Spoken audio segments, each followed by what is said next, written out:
bom? Hoje a gente vai continuar falando do romance Casa de Pensão, de Luiz Azevedo. E hoje a gente vai entrar um pouco no mundo dos personagens e como eles se relacionam com o contexto em que a obra foi escrita, né? A gente já comentou que essa obra pertence ao movimento naturalista e que o naturalismo ele se contrapunha muito com o romantismo, justamente por ele deixar de lado essa questão mais sentimentalista e trabalhar o lado mais vil do ser humano. E a gente percebe muito isso nos personagens de Casa de Pensão. A tirar pelo protagonista Amâncio. Uma das teses às quais os naturalistas se apegavam era a evolução das espécies. Eles também tinham uma certa relação com o determinismo.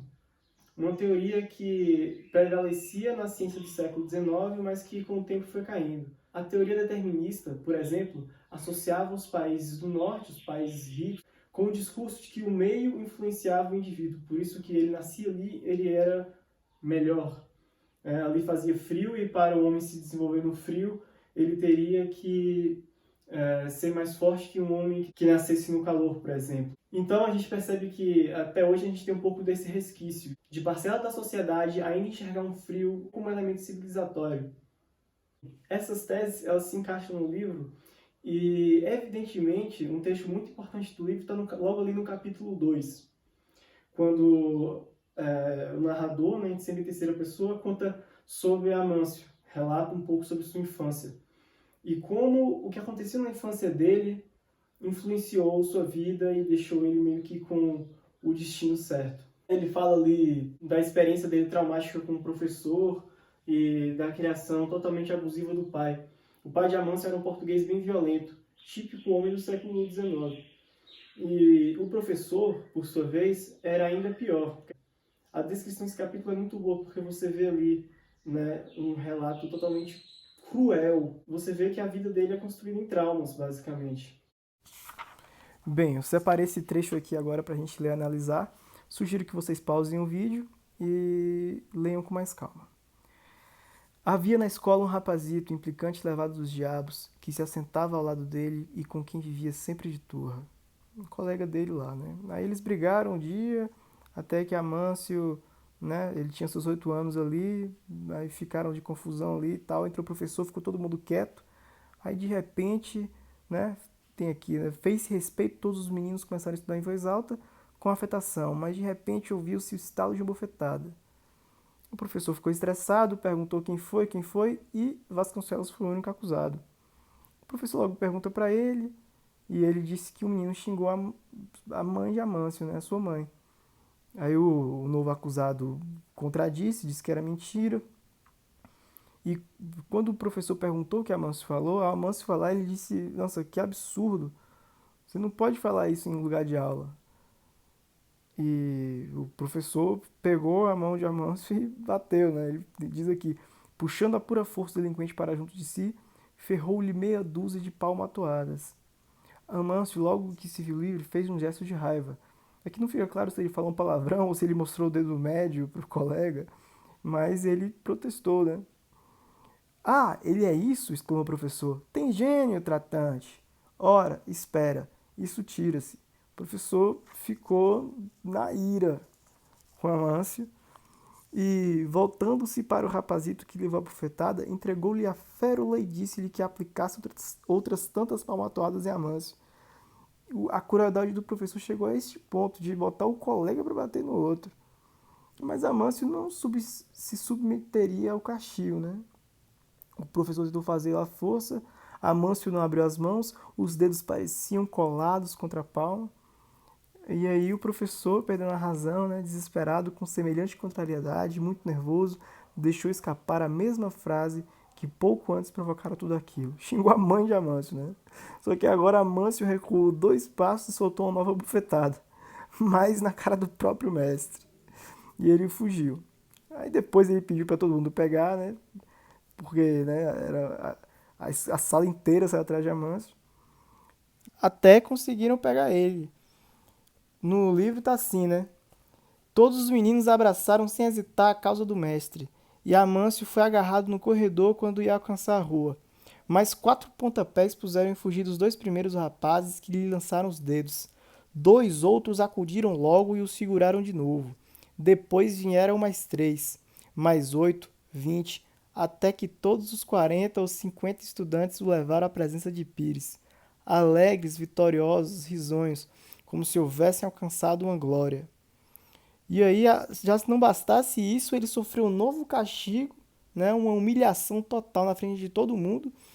E para piorar a situação, quando ele voltou para casa, o pai dele deu uma surra nele e fez ele pedir desculpa pro professor e pro menino que xingou a mãe. Aí a Mans perdeu a fé na humanidade totalmente.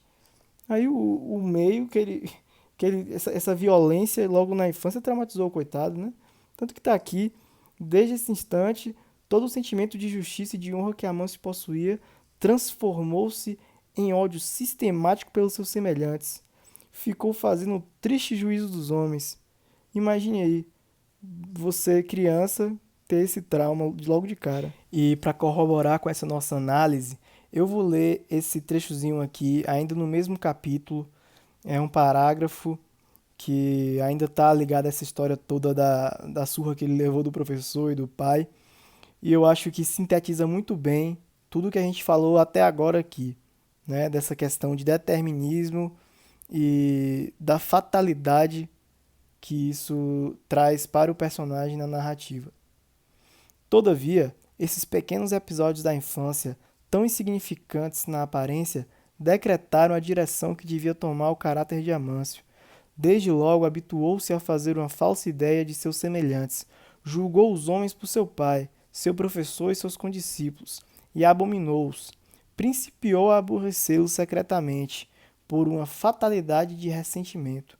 Principiou a desconfiar de todos, a prevenir-se contra tudo, a disfarçar, a fingir que era o que exigiam brutalmente que ele fosse. A gente encontra esse determinismo biológico na primeira infância de Amâncio, quando ele ainda era amamentado por uma escrava, e o médico logo advertiu ao seu pai que essa mulher tinha reuma no sangue e isso o prejudicaria no futuro.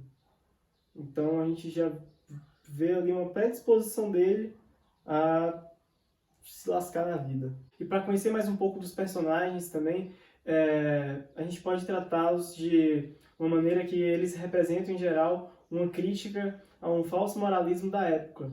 A gente vê, por exemplo, nas atitudes de João Coqueiro. Assim que ele convida Amâncio para ir morar lá, ele fala que não, ele pode fazer de tudo ali, mas não pode trazer ninguém para dormir com ele, porque aquilo era uma casa de família. Mas aí tem um dia assim que Amâncio, na verdade uma noite, né, que Amâncio acaba encontrando ele à madrugada assim, passando, correndo assim com uma mulher meio escondido. Essa defesa dos valores tradicionais é uma profunda hipocrisia para tentar se manter nesse status social de bastante prestígio. É bom a gente perceber que eles estão sendo descritos de acordo com seus defeitos. Diferente muito do romantismo ali, que sempre trazia um personagem principal, geralmente como um sujeito muito apaixonado, cheio de sentimentos. Não, ali eles não são descritos por suas grandezas, mas por suas características negativas. O ponto principal desse livro, eu diria que é o casamento como uma forma de ascensão social, a instituição do casamento, por assim dizer. A gente encontra 3 exemplos de casamentos, assim, no mínimo 3 exemplos de casamento no livro que são de caráter duvidoso. Primeiro é o de Coqueiro com a Madame Brizard, né? A gente tem que enxergar ali que ele deixa claro que não foi um casamento por amor, mas ela, às vezes, agia como se fosse a mãe dele, né? Ele perdeu os pais dele eram de classe alta, né? O pai dele bebia muito e ele foi ficando pobre, e ele meio que queria recuperar isso. O pai dele também era bastante violento, né? E ele foi um rapaz mais reservado. Então, quando ele perdeu a mãe e o pai, ele ficou sozinho no mundo. Ele tinha essa casa de pensão lá, que não conseguiu viver por muito tempo, até que ele conheceu essa viúva francesa, que já tinha sido viúva 2 vezes. Ele se casa com ela, assim, porque ele percebe ali que ela vai ajudar a construir uma vida. Então, você já percebe que não é um casamento todo por amor, por interesse na pessoa, mas por manter um estilo de vida ou se manter na classe social. Outro personagem que também apresenta esse desvio de caráter é a Lúcia. aquela mulher mais velha que a Amâncio seduz, ela fica meio apaixonada nele, ele também fica querendo bastante ela, mas acaba não acontecendo nada, porque ela disse que é casada com Pereira, mas na verdade ela não era. Pereira era um preguiçoso que nada fazia, mas que ela supunha ser rico, porque ele morava com um tio que era super rico, e ela achava que ao se casar com ele, ela também, né, poderia se dar bem na vida. E ela também já tinha se relacionado com outros homens antes de se casar. Então você vê que ela estava já procurando um cara assim para ela casar, para ela ter dinheiro. O tio de Pereira morre e eles vão à falência, tendo que morar pensionados e lá dando muitos golpes, né? Em cada um que eles passam, eles deixam uma dívida absurda. Assim como no núcleo principal da narrativa, que é o caso de Amélia, irmã de Coqueiro, que por Amâncio ter caído na armadilha de ter ido morar lá, né? Ela acaba tendo sua relação com ele e tentando casar com ele a qualquer custo, o que impede, né, de voltar para resolver pendências com sua família, uma vez que seu pai tinha morrido e o advogado da família estava tentando passar a perna na mãe. Quando ele tenta voltar ao Maranhão, ele já se vê muito envolvido nessa relação, ao ponto de que a família de João Coqueiro inteira estava vivendo às custas dele. E ele já percebe e tenta fugir, mas aí ele vai para a cadeia. Bem, então a gente viu hoje que não é apenas a escola naturalista que deixa o amor, o sentimento em segundo plano. Aparentemente, muitos casamentos ainda fazem assim, né? De deixar o interesse econômico em primeiro lugar e só depois decidir se gosta da pessoa ou não. Então é isso aí, pessoal. Façam o download da nossa unidade temática. Respondam, por favor. Comentem aqui, se inscrevam e divulguem nosso canal também. Tchau, tchau. Até a próxima.